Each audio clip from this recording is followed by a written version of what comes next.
Good morning. My name is Erwin Chemerinsky, and I'm incredibly fortunate to be the Dean of Berkeley Law. It is my great pleasure to welcome you to the 2022 Stefan Riesenfeld Symposium. It's titled Big Money, Big Enforcement, New Frontiers in Global Antitrust Regulation. Professor Riesenfeld was an enormously important person in the history of Berkeley law. He taught here from 1952 until his death in 1999 at age 90. He was a prolific scholar. He authored over 32 books, and he was a legendary teacher. In his honor, each year, this symposium is held and a prize is given in his memory. I want to just take a moment and thank the many people who did the hard work that was necessary to make this symposium happen. I want to thank my colleague, Professor Katarina Linos. I want to thank the Miller Institute. I want to thank Tony Mendocino. I also very much want to thank Adam Sterling and the Berkeley Center on Law and Business and the Berkeley Journal of International Law. We could not have a more distinguished keynote speaker or more deserving recipient of the Stefan Riesenfeld Award.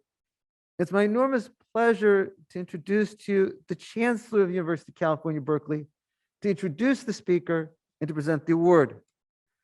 I know it's cliche in doing introductions to say there's somebody who needs no introduction, but on this campus, if there's anybody who needs no introduction, it's our wonderful Chancellor, Crist. She came to Berkeley in 1970 as professor in the English department. She then became a dean of the college, the provost and executive vice chancellor. She left Berkeley and spent 11 years as the president of Smith College. She returned to Berkeley to be a professor. She became the interim provost and executive vice chancellor. And then in 2017, she became the 12th chancellor of University of California, Berkeley. I've been a professor now for 42 years. I've never seen a better college administrator, and I've certainly never seen a more beloved college administrator. She has done such a superb job of directing this campus, especially the last couple of challenging years. And so it's my enormous pleasure to introduce you to our Chancellor, Crist. Thank you, Erwin. Good morning, and thank you for this opportunity to honor and celebrate Margrethe Vestager, an exceptional citizen of the world whose work is dedicated to equity, justice, and advancing the greater good. Each year, our university confers the Riesenfeld Award on a distinguished scholar or practitioner who has made outstanding contributions to the field of international law. Past recipients include Joan Donohue, President of the International Court of Justice, Louise Arbour, UN High Commissioner for Human Rights, and Alejandro Yara, Deputy Director General of the World Trade Organization.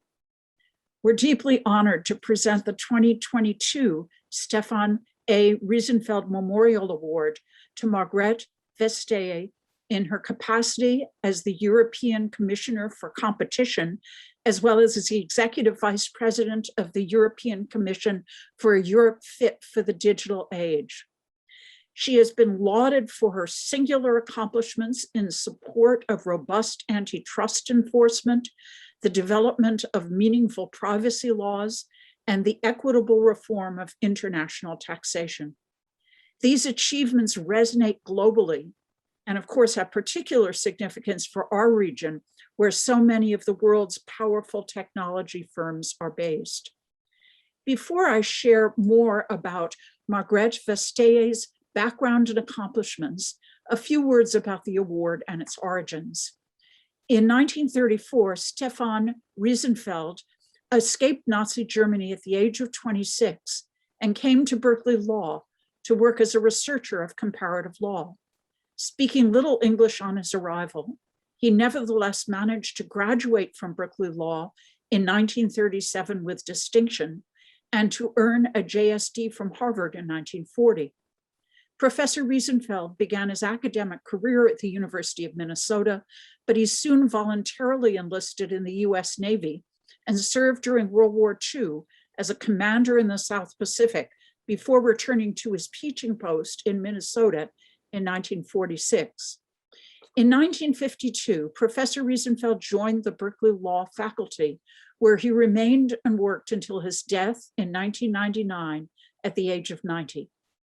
During his illustrious career, he wrote numerous books and articles, served as counselor for public international law at the US Department of State, and was twice engaged to argue major cases before the International Court of Justice in The Hague. Stefan Riesenfeld was an extraordinary member of our campus community, and his legacy lives on through this memorial award that honors those like Margrethe Vestager, who have demonstrated a commitment to the values and ideas that Professor Riesenfeld espoused and advocated.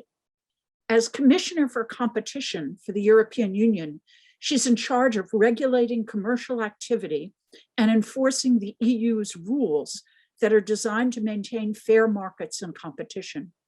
Executive Vice President Vestager has gained international recognition for her action against major multinational companies, including Google, Apple, Amazon, Facebook, Russian natural gas producer Gazprom, and Italian carmaker Fiat. Described by the New York Times as perhaps the world's most famous regulator, her work has redefined the field of antitrust regulation. Born in Denmark, Executive Vice President Vestager has dedicated her life service to public service. After graduating with a Master of Science in Economics from the University of Copenhagen, she began her career at the Danish Ministry of Finance. With her achievements came appointments to various ministerial posts in her country's government, including Minister for Education and Minister for Economic Affairs. In 2007, Executive Vice President Vestager was elected political leader of the Danish Social Liberal Party and served in that role until 2014, when she was appointed to the European Commission in 2014. Margrethe Vestager is an amazing woman. We owe her a debt of gratitude for her dedication to protecting global consumers, to supporting a truly free and fair market, and to ensuring the tech giants are appropriately regulated and held accountable. In light of all these accomplishments, it's my sincere pleasure to bestow on Margrethe Vestager the 2022 Stefan A. Riesenfeld Memorial Award for her outstanding contributions to the field of international law. We will now have the pleasure of hearing directly from Executive Vice President Vestager, live from Brussels. What an introduction. Ladies and gentlemen, Chancellor Crist, it's an honor to be with you today. Thank you very, very much. And when I look at the list of people who have received the Riesenfeld Memorial Award in the past, I feel so privileged to be in their company. To name but two, the great Algerian diplomat Lakhdar Brahimi, the current president of the International Court of Justice, Joan Donoghue, and so many others. It's not an exaggeration to say that these women and men have truly changed the world. And to have my name on that list as well, it's very humbling. And I'm especially honored to be here with you, Chancellor Crist, as the first woman to occupy the post of Chancellor of this great university. You being such a fearless advocate of what is best in academia, your brave defense of free speech on campus, I think that serves as an inspiration to everyone who seeks to uphold the liberal foundation of our democracies. Because the world needs inspiration. To quote Mr. Brahimi, we live in a world of disturbing global tensions and unpredictability. Of course, tension and unpredictability is nothing new. Latest, we have seen the Russian recognition of the non-government controlled areas of Donetsk and Luhansk, which is a blatant violation of international law. From the European Union, we will react with sanctions, against those who were involved in these illegal acts, and we will, of course, react with friends. Change is coming in so many ways. The shifting geopolitical balance, the need for us to come together also over climate change. Then there is the reality of the digital transition. And I say reality because this transition has been happening now for actually quite some time. The pandemic, of course, accelerated the shift, and that adds to the urgency to the challenge of writing good digital policies.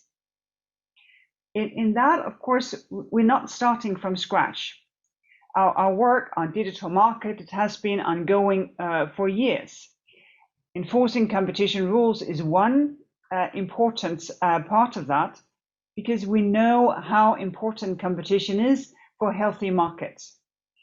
Not just because it keeps prices down for all consumers, and every consumer needs affordable prices, but also because it spurs innovation. And innovation is the key to so many of the problems that we face. But competition is also about fairness. Here in the US, a new study shows that startups are often younger, more diverse, more likely to be what you could call outsiders. By enforcing our competition rules, we are acknowledging the fact that they deserve the same chance to compete as the bigger, more established players in the market. Competition is really about opportunity for everyone, no matter your background. In 2017, our decision on the Amazon case focused on what is called most favored nation clauses, which force sellers to offer Amazon the best terms when using its platform to sell ebooks. That same year, we adopted the Google Shopping decision, fining Google nearly €2.5 billion for using its search engine to give illegal advantages to its own shopping comparison services.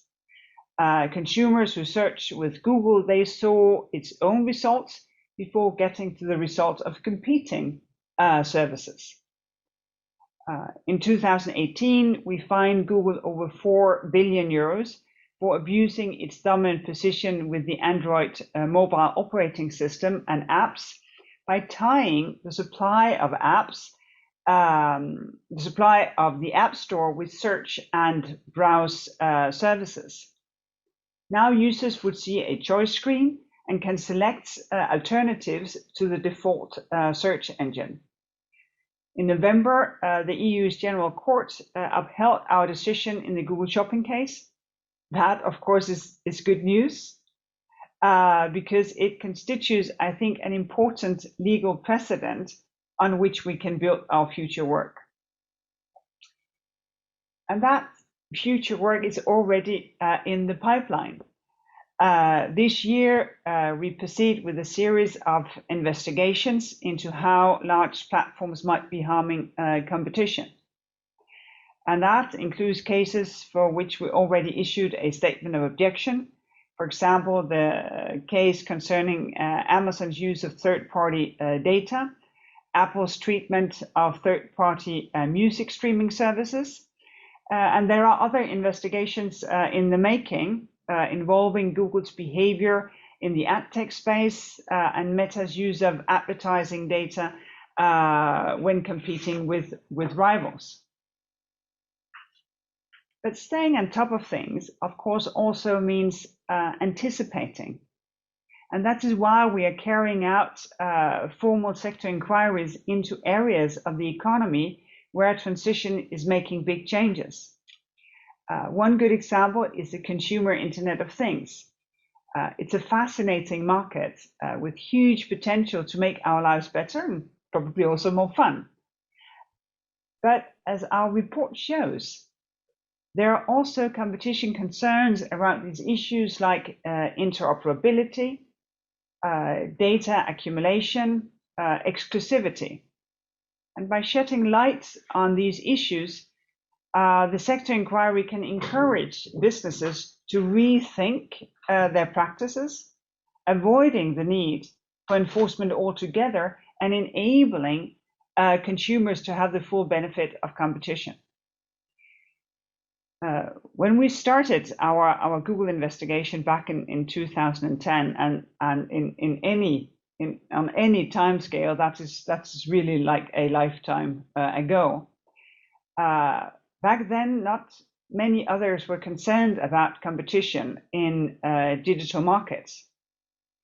And what you heard mostly was that digital players were driving down prices, increasing choice. So what was the problem?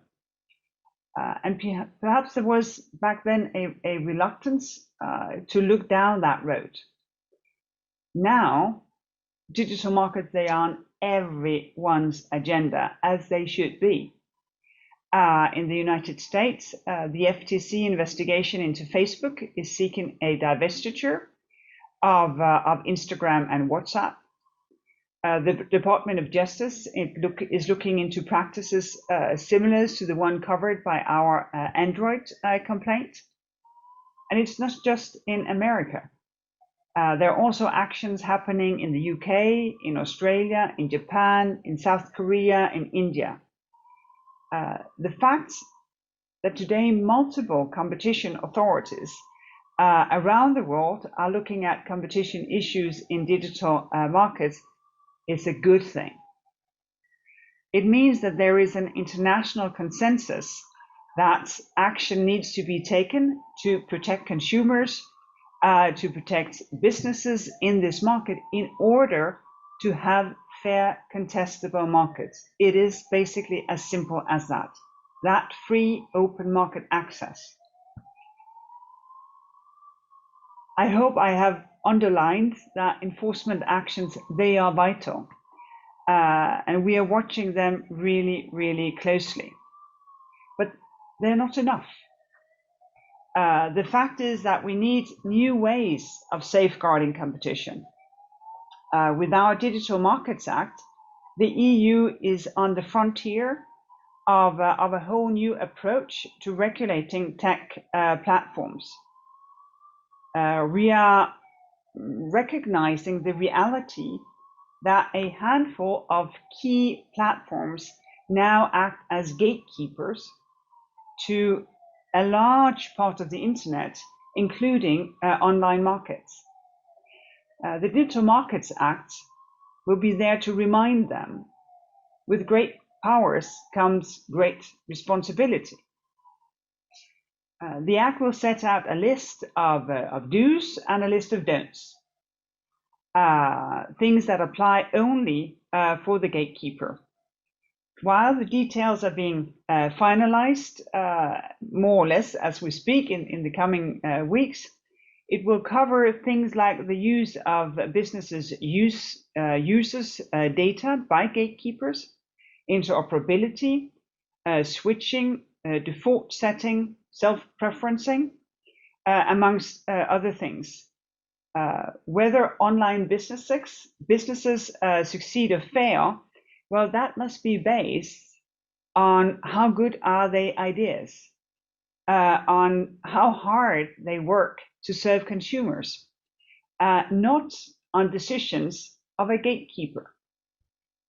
We are still involved in discussions, as said, with the co-legislator on the final text, which means the European Union's member states as well as the European Parliament.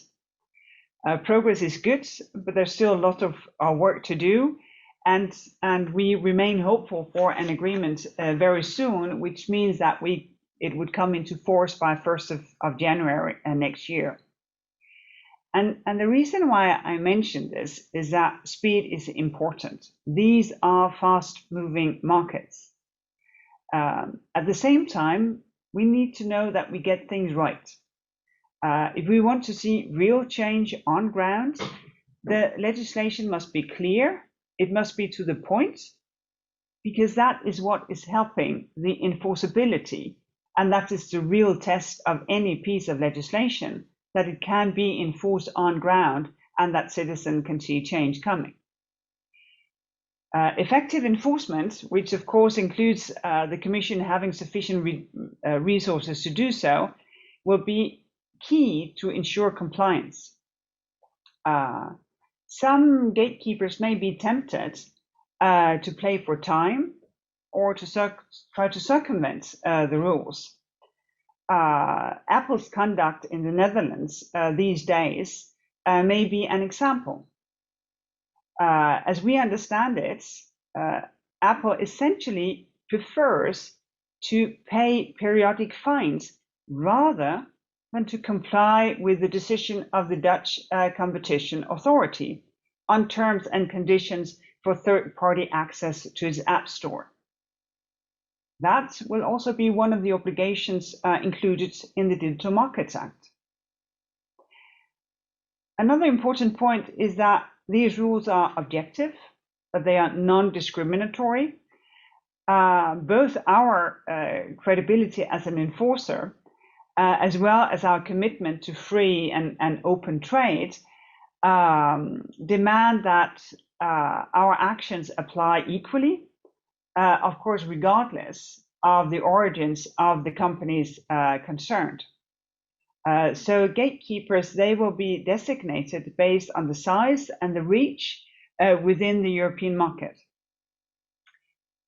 This is also why it's important for us to think globally. The European Union has already led the way in areas like privacy rights. Consider the impact of our General Data Protection Regulation, including California's own Consumer Privacy Act. And we would wish for our work on gatekeepers to inspire in other jurisdictions in the same way. And we see it happening. For example, in Japan, in the UK, in Australia, in the US, several bills are progressing through Congress and Senate. And there are many features that kind of mirror what we have in our proposal for the Digital Markets Act. And this is really, really encouraging because it means that there is a huge degree of global consensus. Obviously, competition policy does not exist in a vacuum.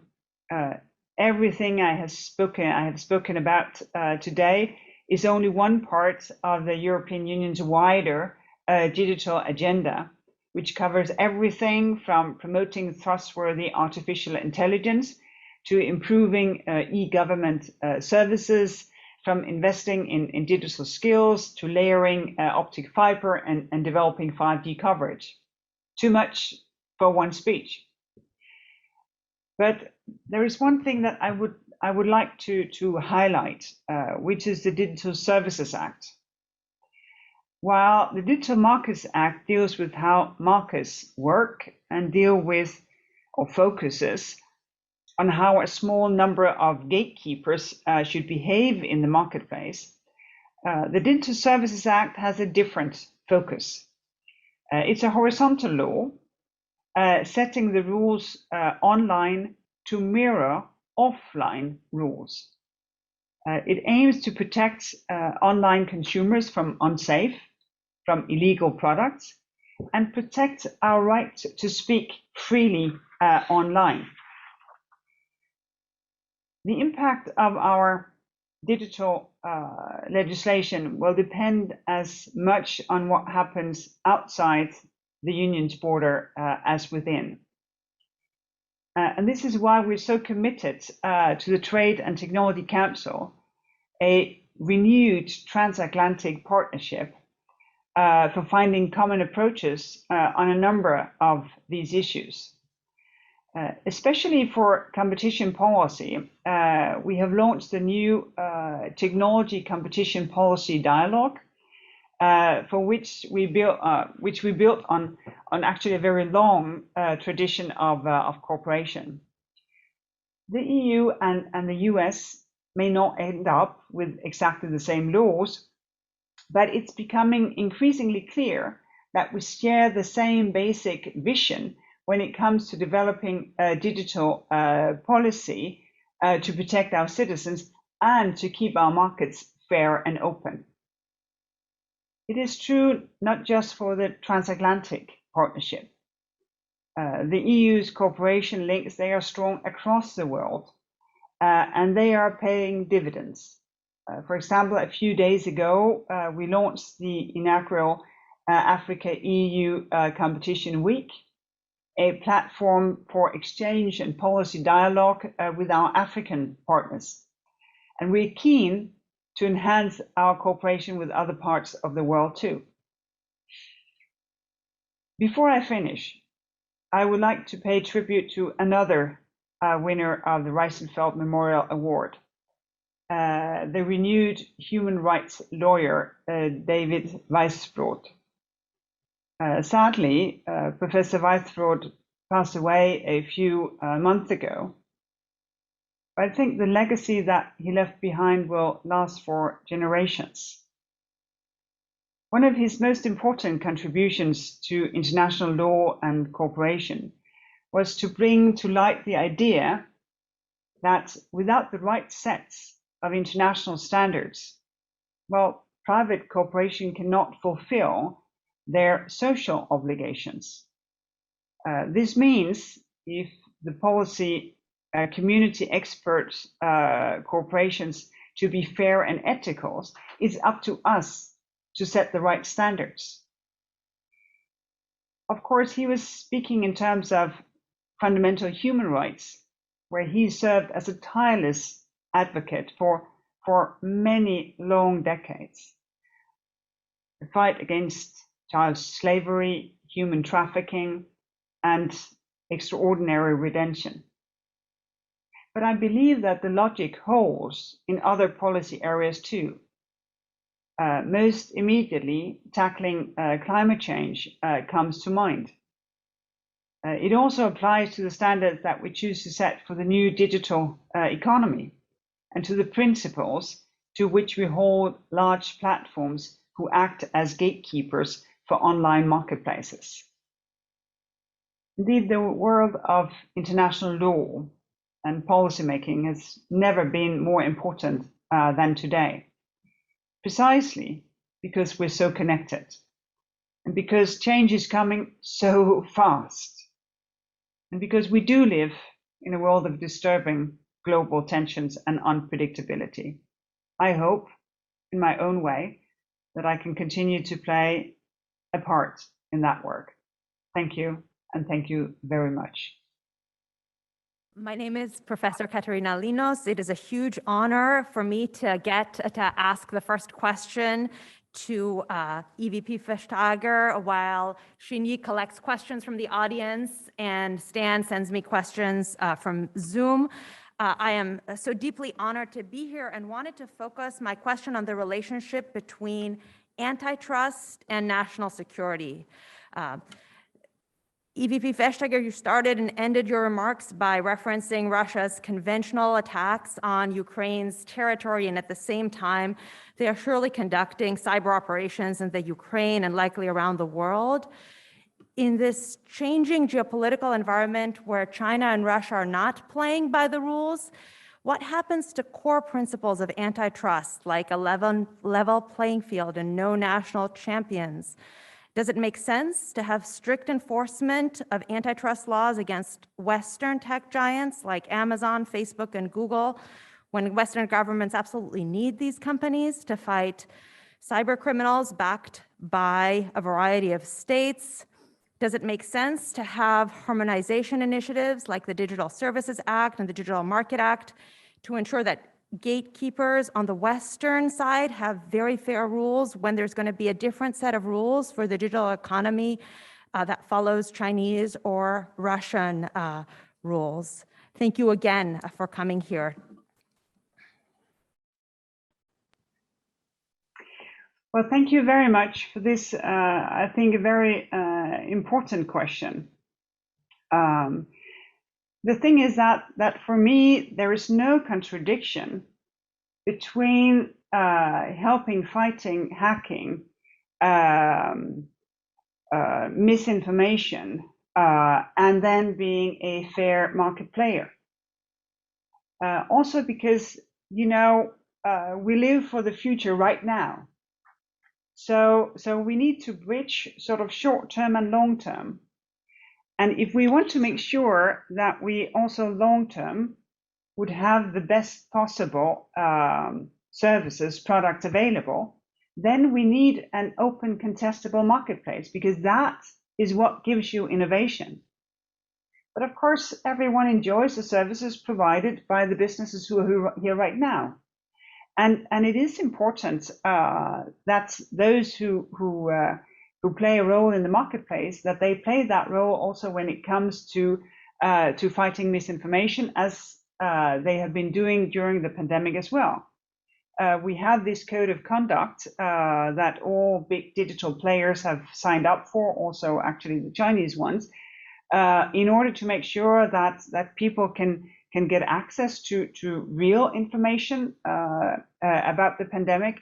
And I think it's really important not to see a contradiction between the two, because I think actually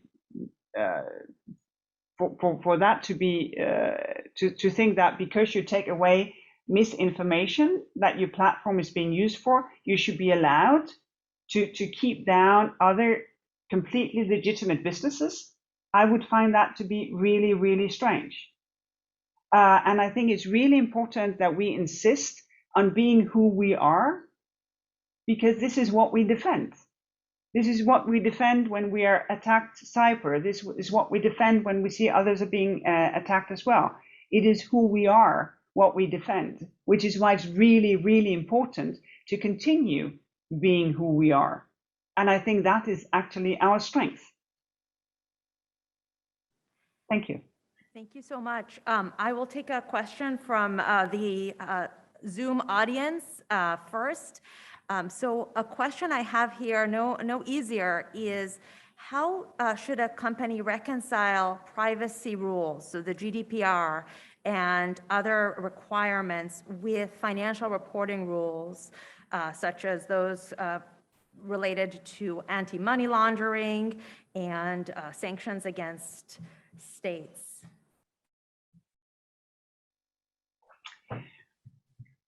Well, again, the fact that we as citizens have digital rights, also rights to privacy, these are rights that we consider to be for everyone. They are indeed for everyone in the European Union. The fact that a minority of people engage in money laundering, in other criminal activity, and that every citizen or any business, one way or another, should do what asked in order to fight crime. I think the two things, they can indeed be reconciled. And I think it's quite, if you look at law enforcement in the offline world, well, you'd say that, for instance, we have sort of the privacy of letters and the privacy of your home, but the police can read your letters and they can go into your home if they have a warrant. If they have asked and they have good cause to do things, they can actually break the rights that everyone holds. And I think we would find it very strange if that was not the case also online. And this is, I think for me, the important thing that is happening these years is that when digital started to grow and the digital world became more and more part of sort of our human reality, it was a digital world without democracy. It was as if our democracy didn't have any reach in that digital space. What we are trying to do now is indeed to say what we have decided that is illegal offline, and legal for that matter, should also be illegal offline, and should also, if so, be legal online, so that our democracy actually sort of regain societal space, also when that societal space is digital. And I think that becomes even more important that the timing is now, because we see that the metaverse is beginning to establish itself, which will invade sort of more and more of our physical world. If you look at the numbers of hours that children spent online during the pandemic, I think one would be really worried if that online presence was without democracy, without rules, without everything that we agreed about, both rules, but also some kind of orderliness in that online environment. So the timing, I think, is really good before the metaverse will be even more invasive as part of our life. Thank you so much. I think we'll get a question from Professor Buchsbaum, and then I'll ask another question from the Zoom chat.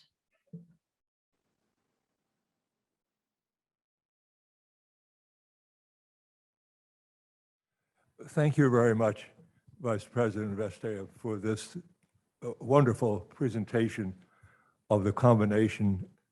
Before I ask a question, though, I want to also thank you for your call out to David Weisbrod.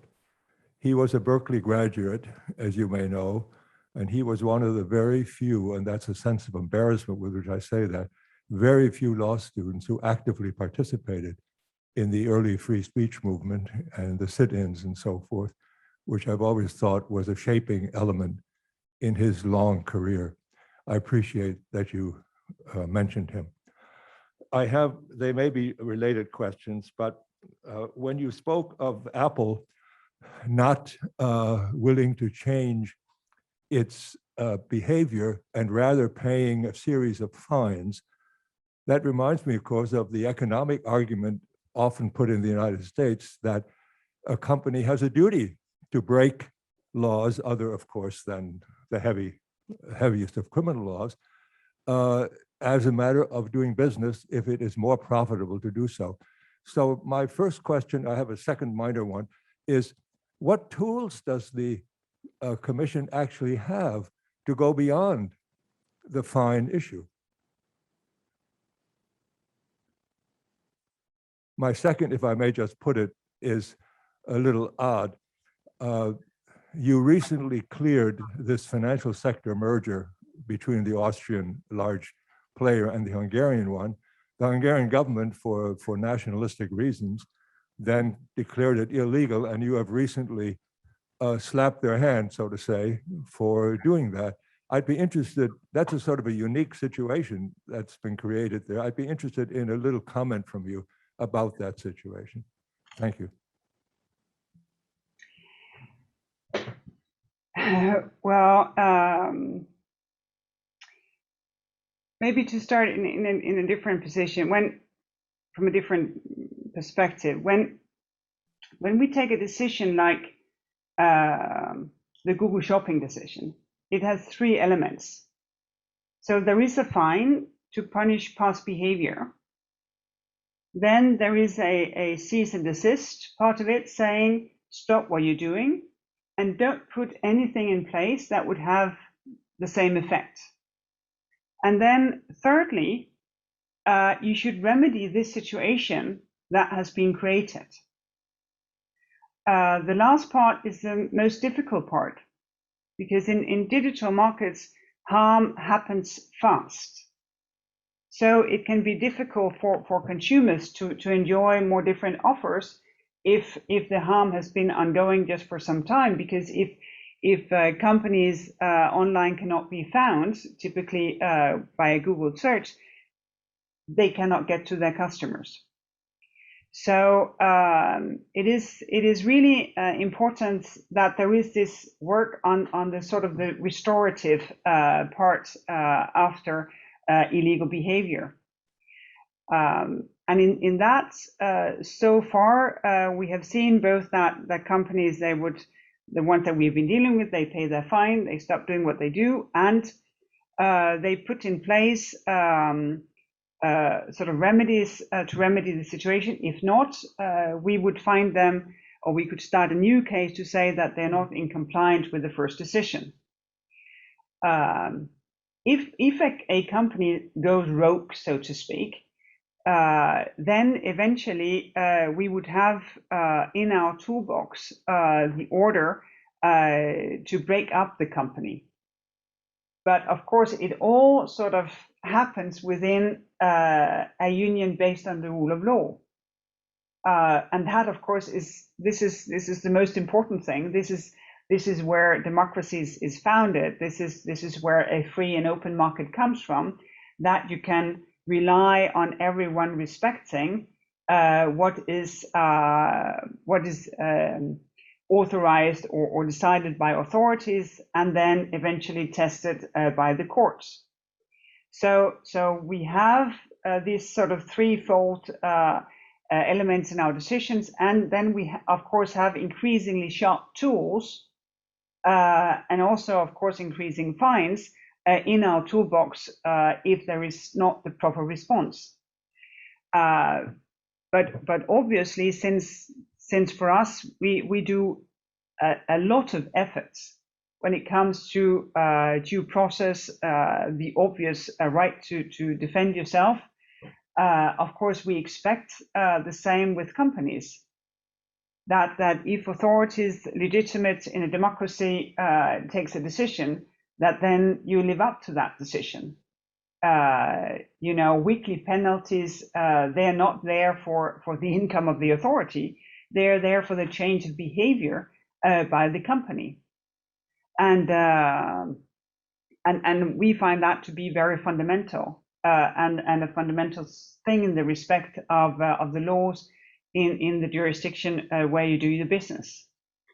And indeed, the question of rule of law has been one of the questions that has been back and forth between the Commission, Council and Parliament and the Hungarian government as to what is the state of the rule of law.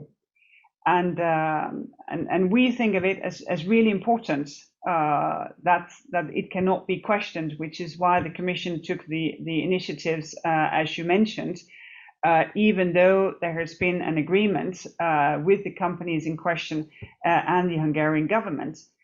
We think that it's important to say, well, we are willing to defend the freedom of doing business. Also, if sometimes the government in question do not find that it is in their immediate interest. So we will take these actions and we are, of course, willing to do it again. Thank you so much. Let me ask a question from a remote participant, and it's about variation in opinion among EU member states and how that makes EU policy coordination more challenging.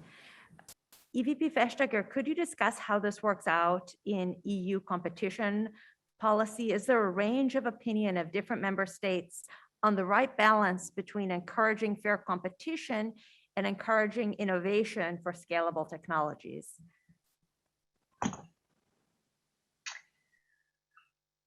I think first and foremost, what has been, one of the really positive things in my work is the fact that we work so closely with member states. Also, the national competition authorities in Europe, they use EU competition law in their work. And 85% of decisions taken based on EU competition law is taken by national competition authorities. Also, when we take decisions, the national competition authorities, they work as an advisory body, and there is a vote actually on the different elements in the decisions that I would ask the college to take. So we work very closely with member states on how to make sure that EU competition policy is a real thing in every market, that be the entire European market, regional parts or national parts of it. And that cooperation is really strong on the values of the law enforcement and enabling competition to have open contestable markets. Then, of course, we have a lot of sort of more policy discussions because no matter how much I like competition, it's not a silver bullet. It's not a wonder drug that can solve everything, because sometimes you see market failure. You see failures where the market cannot deliver what is actually in demand, which is why we have also in our EU competition rules the ability to authorize subsidies when you want a project that is needed in the market, but where the risk is too big for the individual company to go in. An example to that could be, for instance, the design of next generation of batteries for cars, including the digitization of batteries and the establishment of a pan-European recycling system.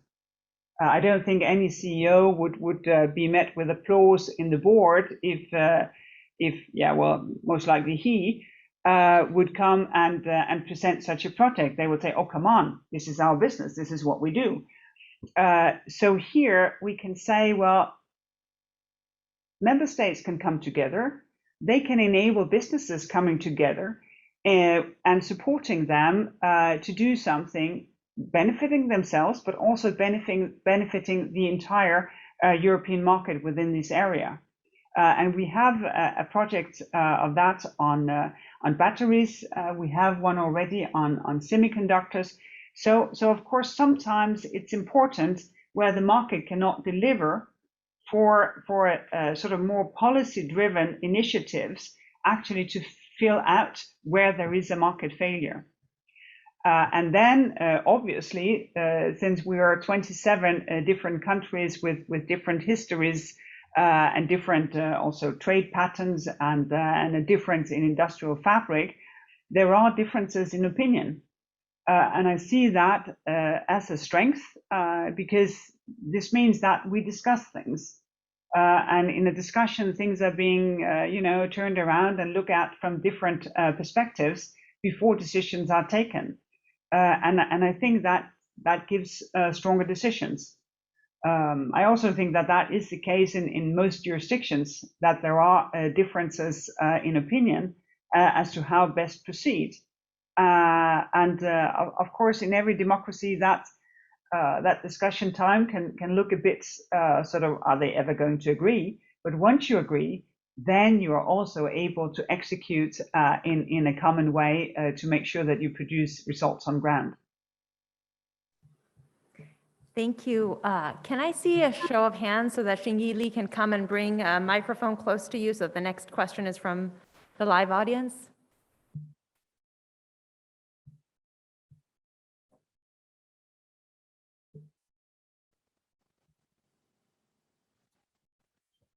So good morning, Commissioner. Thank you for your speech.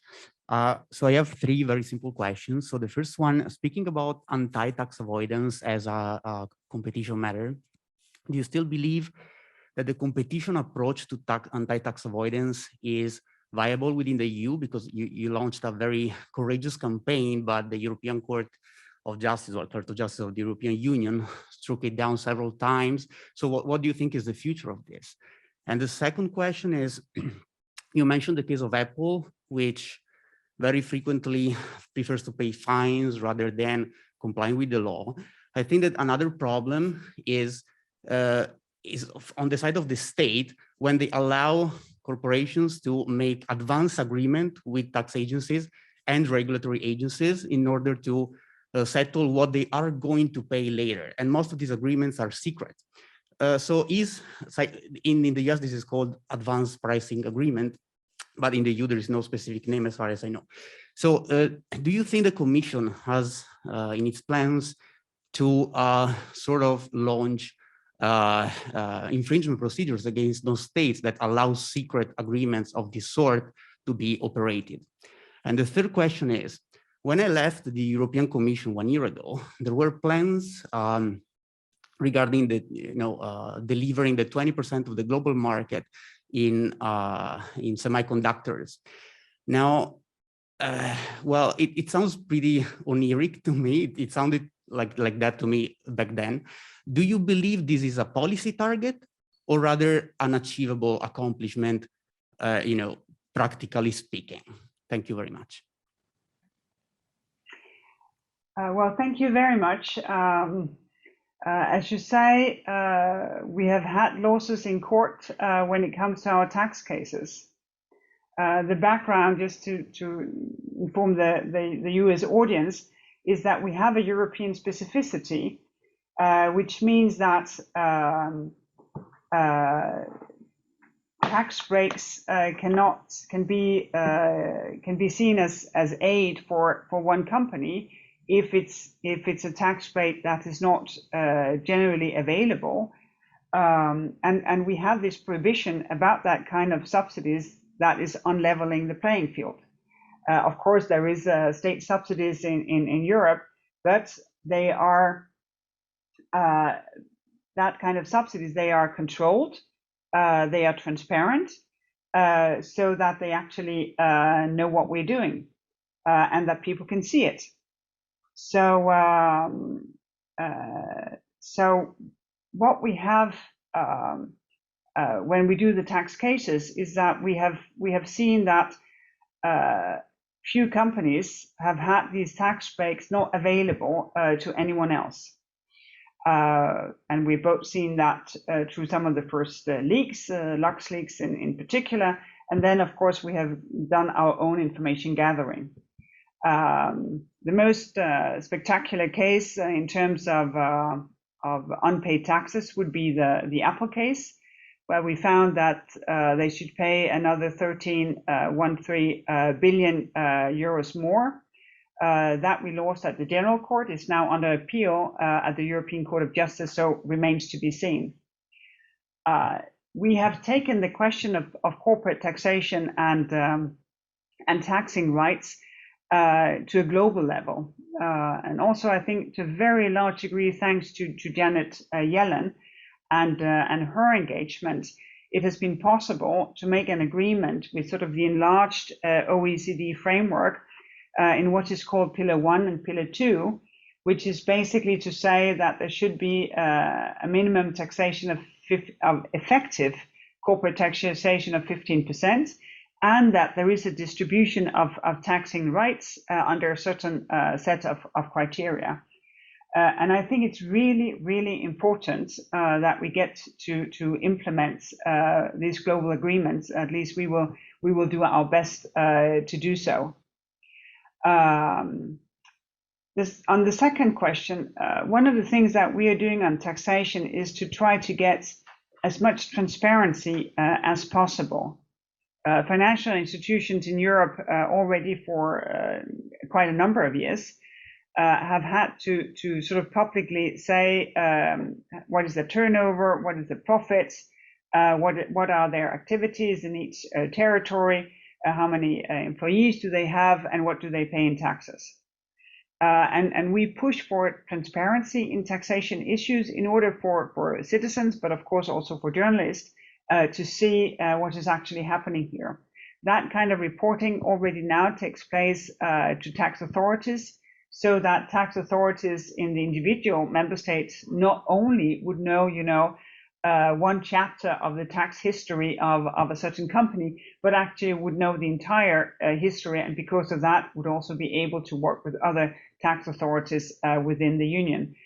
So of course, we hope that also that work will enable what is a quite fundamental kind of fairness, that the many businesses, a huge majority of businesses who pay their taxes, that they're not faced with competitors who get a tax break, and because of that do not have that cost to deal with.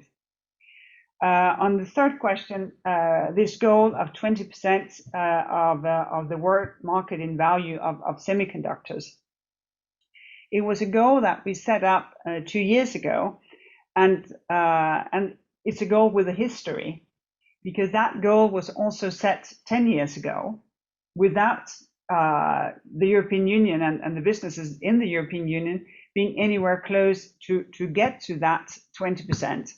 Europe is give or take 10% right now, and with the increase in the semiconductor market, 20% would be de facto to quadruple those 10%.